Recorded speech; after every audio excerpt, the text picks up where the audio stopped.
স্বতন্ত্র ইবতেদায়ী মাদ্রাসা জাতীয়করণ সহ ৬ দফা দাবি জানিয়েছেন ইবতেদায়ী মাদ্রাসা শিক্ষকরা। জাতীয় প্রেস ক্লাবের সামনে স্বতন্ত্র ইবতেদায়ী মাদ্রাসা ঐক্যজোট আন্দোলন বাস্তবায়ন কমিটি কর্তৃক আয়োজিত এক সমাবেশে এ দাবি জানানো হয়। সমাবেশে বক্তারা বলেন, বাংলাদেশের আপামর জনতা রক্ত দিয়েছে, এই বৈষম্য অবশ্যই দূর করতে হবে। তাহলে আপনারা এই সরকারের সার্থকতা খুঁজে পাবেন। একই সাথে প্রাইমারি এবং ইবতেদায়ী মাদ্রাসা হল, প্রাইমারি শিক্ষকেরা বেতন পেল, তাদের বিল্ডিং হল, তারা সুযোগ সুবিধা পেল, অথচ স্বতন্ত্র ইবতেদায়ী মাদ্রাসা এখন পর্যন্ত জাতীয়করণ হয় নাই। এটা মানতে পারি না।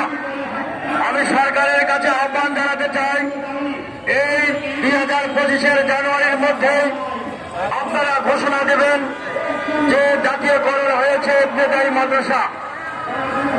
আমি বাংলাদেশ শিক্ষা পর্যবেক্ষক সোসাইটির চেয়ারম্যান হিসেবে আমি বহুবার আপনাদের এই আন্দোলনে, আমি বহু সংগ্রামে, বহু মিছিলে অংশগ্রহণ করে আমি আমার বক্তব্য দিয়েছি। নন এমপিভুক্ত শিক্ষকদেরকে বক্তব্য দিয়েছি, তারা এমপিভুক্তি পেয়েছে, কিন্তু ইবতেদায়ী মাদ্রাসা এখন পর্যন্ত হয় নাই। আমি বিগত সরকারকে বলেছি, যদি আপনারা স্বতন্ত্র ইবতেদায়ী মাদ্রাসার বেতন না দেন, তাহলে হয়তো আপনাদেরকে এই কারণে বিদায় নিতে হতে পারে। আমার কথাটি সেদিন দুর্বল হলেও সত্য পরিণত হয়েছে।